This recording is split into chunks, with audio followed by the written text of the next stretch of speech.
to read is part of a new series which I'm working on at the moment, which is based or inspired loosely by Daniel Schreiber, who was the judge famously analyzed after his death by Freud. And Schreiber wrote a memorial, or a book, called Memoirs of My Nervous Illness, which is remarkable, or I found remarkable, for two reasons. The one is that there was a real sense of disconnect between the emotions that he was describing and the visions which he was having. So he was describing delusions which you can never kind of empathize with because they feel unreal to you as a reader, and he doesn't somehow communicate the way that they obviously felt really real to him. So that was just something that I was really interested in with these poems. And there's something else, which is that part of his delusions were that he thought, we know because of people having said afterwards and through some of his letters, that his wife never visited him when he was in an asylum, in the asylum, and that really upset him.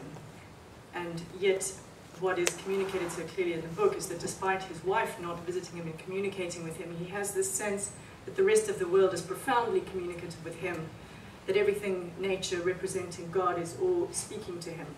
So that sense of him hearing conversations and not necessarily the ones that he wants is something else which is going to be in these poems. So that's kind of a long introduction. It's at some stage going to be book length. So this is just the first poem, which is a letter which he writes to his brother. And it's set not in an asylum, it's set in a house of glass which is in the Alps. And the purpose of the house is for studying water. Whatever you love most dearly. My dearest brother, last night I saw water playing in the pond where the woman was swimming. I was stationed in the house for the study of water amid parapets and ruby red columns under the open sky. I was with a man, his name was Curtis, it was muggy outside. He said it wants to be a storm. I said the water held no more shape than a dream. He is so much better than me. I have so much pain and confusion. I lay on my stomach and made notes in pencil. From the veranda in front of the waiting room, I can see the entire garden, including the river, and further, the shapes of people I knew, including you. I'd like to get closer, but what the hell? In any case, I can almost hear you saying to yourself, he always was an overambitious but timorous child, to which I can add only the assurance that now I am a man and nothing in a man's life is more certain than his being too timid or too stupid or something. It goes without saying, a man cannot have intercourse with the river, but what then can he hope for? If you do not know, she says, why then do you not ask? You want to stay with me, to come away with me on holiday, to live with me in my house? The truth is, if I could, I would have followed her permanently and without resistance. Or did you expect me to just lie here like a corpse? So that's that one. This poem is called Henneke's Ditch, and in it you'll find a number of voices. There is a voice of a chorus, the sound of a train, the sound of a road, an estate agent, a letter again, and a dog named Henry. Henneke's Ditch. I stood at the station like the pages of a book whose words suddenly start to swim.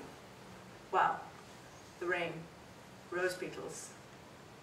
Formal lines of broad-leaved, deciduous trees ran the length of the platform. Ikira, Trakatra Stedental, said the train. Slow down, please, said the road. Sometimes you get lucky, said the estate agent onto his mobile phone. It all depends on the seller. Dear Circus, past the thicket, through the window, the painted months are coming for us. See the bluff, the headland, announcing the presence of water. See the moths, the trees walk backwards into the dark. Hello, hello. The snow comes in sobs. Dogs sob, cars sob across town.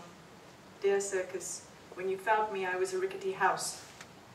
There was a yellow light and a blanket folded up on the stoop, and the yellow light, dear Circus, was a night-blooming flower. We pushed a chest of drawers against the door. It's nice now that the corridor's empty. A necklace, vacant. Light wrecked the road. We took off our clothes and did cocaine for 3 weeks. The washing machine shook so badly that a man asleep 4 floors down reached out to hold it. Shut that dirty little mouth of yours. Henniker's ditch. You'll never find it, he said over dinner, a black lobster and bottle of vinegar, unless Blacken the dog tilts his head from beneath the canopy of the karoo tree. Look at my face, he said. Can you see what I'm thinking? A red jersey, bot, bot, bot, several breezes. Boats on the water were moving at different speeds. The baker took a portable radio into the garden to listen to the cricket in the shade of the bougainvillea. Ticka-ticku, ticka. We were moving as shadows. 3 times he came upstairs and made love to her, then went back down and read his book. The air was blood temperature and the consistency of blood. Look at my face, he said. I see you, I see you, I see you in our murky bath. I see you in our black and white bath like a cat. Barbed wire around the fisheries, a letter from the municipality. Come closer, sir, step into my office. Above the harbour, tin roofs and cranes. Henry, he said.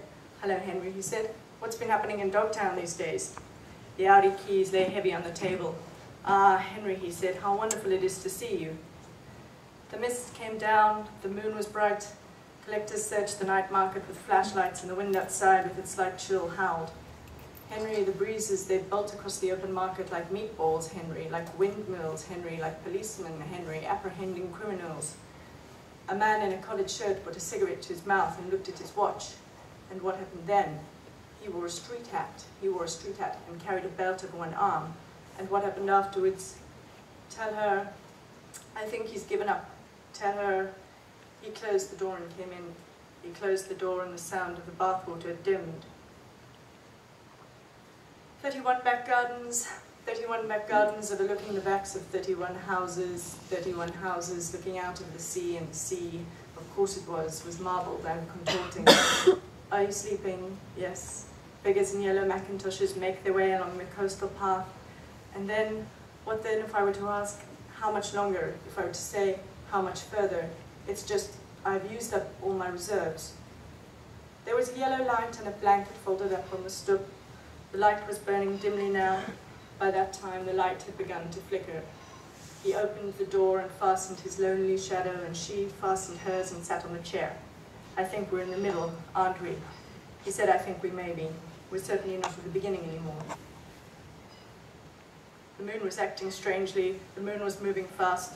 It was cloudy but hot. Electricity cables gathered round a pole like the roof of a marquee. He wore a gold vagina on his chest. He had gold lining on the flaps of his jacket.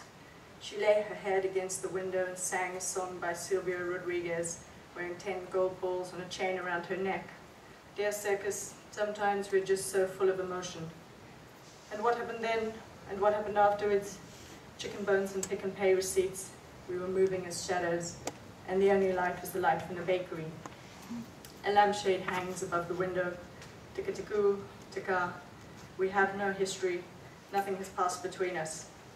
Dear Circus, I need to see more glass. I need to see more glass. This has to be more gentle.